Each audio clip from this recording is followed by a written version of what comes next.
Smart School announces registrations for new admissions for class 11th and 12th. Admission open till availability of seats. Visit www.spsmartschools.com. UT Jammu Kashmir में परिसीमन आयोग की team के श्रीनगर पहुंचने के बाद बैठकों का दौर जारी रहा। प्रदेश विधानसभा सीटों के परिसीमन के लिए पहले दौर पर आई आयोग की टीम के सामने National Conference, BJP, Apni Party, People's Conference, Baspa, Congress, Makpa के साथ ही विभिन्न राजनीतिक दलों की 17 जिला इकाइयों से मुलाकात की। सभी ने निष्पक्ष तथा पारदर्शी से चुनाव की बात रखी। वहीं नेशनल कॉन्फ्रेंस और कांग्रेस पार्टी ने राज्य का दर्जा बहाली के बाद ही इस प्रक्रिया को करने की मांग रखी। हिंदी सिनेमा के दिग्गज अभिनेता दिलीप कुमार का निधन हो गया है। उन्हें पिछले महीने से ही सांस संबंधित समस्याएं बनी हुई थी, जिसके चलते उन्हें मुंबई के हिंदुजा अस्पताल में भर्ती कराया गया था। यहीं पर 98 वर्षीय दिलीप कुमार ने आखिरी सांस ली। दिलीप कुमार के साथ उनकी पत्नी और अभिनेत्री सायरा बानो उनकी आखिरी सांस तक साथ रही। इस खबर ने पूरे देश में उनके चाहने वालों और फिल्म इंडस्ट्री में शोक की लहर दौड़ गई है। उत्तरी कश्मीर के हंदवाड़ा में सुरक्षा बलों को बड़ी सफलता मिली है। आतंकवादियों के साथ हुई मुठभेड़ में सुरक्षा बलों ने हिजबुल मुजाहिदीन के टॉप कमांडर मेहराजुद्दीन उर्फ उबैद को मार गिराया है। उबैद कई आतंकवादी गतिविधियों में शामिल था। आज फिर सरकारी तेल कंपनियों की ओर से पेट्रोल और डीजल के दामों में बढ़ोतरी हुई है। आज डीजल की कीमत में 13 से 18 पैसे और पेट्रोल की कीमत पर 33 पैसे से 35 पैसे की बढ़ोतरी की गई है। लंबे अरसे से लंबित केंद्रीय मंत्रिमंडल का विस्तार आज शाम 6 बजे होगा। नरेंद्र मोदी कैबिनेट विस्तार में नए चेहरों को जगह दिए जाने की अटकलों के बीच पार्टी आलाकमान के बुलावे पर मध्य प्रदेश से बीजेपी नेता ज्योतिरादित्य सिंधिया, महाराष्ट्र से नारायण राणे और असम से सर्बानंद दिल्ली पहुंच गए हैं। पीडीपी ने परिसीमन आयोग से मुलाकात से इनकार कर दिया है। इससे जम्मू कश्मीर में किसी को ज्यादा हैरानी नहीं हुई।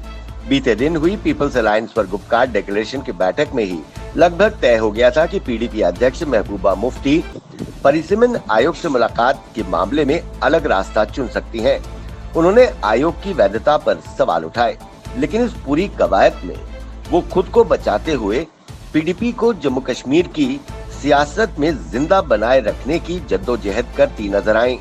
वो खुद को कश्मीर की आयरन लेडी साबित कर शहीद और नायक का दर्जा तलाश रही है। इसी प्रयास में वो और उनकी पार्टी पूरी तरह से जमीन और जनता से अलग थलग खड़ी नजर आती है। जम्मू में एयरफोर्स स्टेशन पर आरडीएक्स गिराकर हमले करने वाले ड्रोन पाकिस्तान से तवी नदी के रूट से उड़कर यहां पहुंचे थे। अंतर्राष्ट्रीय सीमा पर मकवाल बॉर्डर से ये ड्रोन इस तरफ तवी नदी मार्ग से ऊपर से उड़कर जम्मू पहुंचे, फिर पीर बाबा सतवारी के बाईं ओर से एयरफोर्स स्टेशन में घुसे।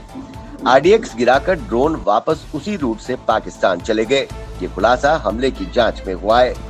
इसका उद्देश्य एयरफोर्स के बड़े बड़े अफसरों और जवानों को ज्यादा से ज्यादा नुकसान पहुंचाना था। जिला सांबा के प्रशासन ने ड्रोन चलाने पर पाबंदी लगा दी है। डीसी सांबा अनुराधा गुप्ता द्वारा जारी आदेश के अनुसार drone operator ACR Samba, SDM Ghagwal व एसडीएम विजयपुर के पास ड्रोन रजिस्ट्रेशन कराएं। कोई भी ड्रोन को 400 फीट की ऊंचाई पर नहीं उड़ाया जाएगा। ड्रोन को भारत पाकिस्तानी अंतर्राष्ट्रीय सीमा, सेना के कैंपों के निकट उड़ाने पर पाबंदी होगी। प्रशासन के आदेश को न मानने वालों पर सख्त कानूनी कार्रवाई की जाएगी। कटरा में माता वैष्णो देवी के दर्शनों के लिए आने वाले श्रद्धालुओं की संख्या में धीरे धीरे वृद्धि देखने को मिल रही है। इन दिनों रोजाना 10 से 12 हजार के करीब श्रद्धालु भवन में माथा टेक रहे हैं। शनिवार और इतवार को ये आंकड़ा 15,000 पहुंच जाता है। मौजूदा संख्या को देखते हुए उम्मीद की जा रही है कि श्रद्धालुओं के आंकड़ों में बढ़ोतरी होगी। नेशनल वॉर मेमोरियल दिल्ली में प्रधानमंत्री नरेंद्र मोदी द्वारा जलाई गई विजय वर्ष मशाल आखिरकार करना पहुंच गई। सभी 4 प्रमुख दिशाओं में भेजी गई विजय मशाल भारत पाकिस्तान 1971 के युद्ध में पाकिस्तान पर भारत की भव्य सैन्य जीत के 50वें वर्ष की याद दिलाती है, जिसके कारण बांग्लादेश का जन्म हुआ था। रगमुल्ला से लाई गई विजय मशाल का नस्ताचुन दर्रे पर सैनिकों, पूर्व सैनिकों और युवाओं द्वारा पूरे जोश और सम्मान के साथ स्वागत किया गया। वहीं इस मौके पर शहीदों को श्रद्धांजलि देने के लिए तिथवाल युद्ध स्मारक पर पुष्पांजलि समारोह का आयोजित किया गया।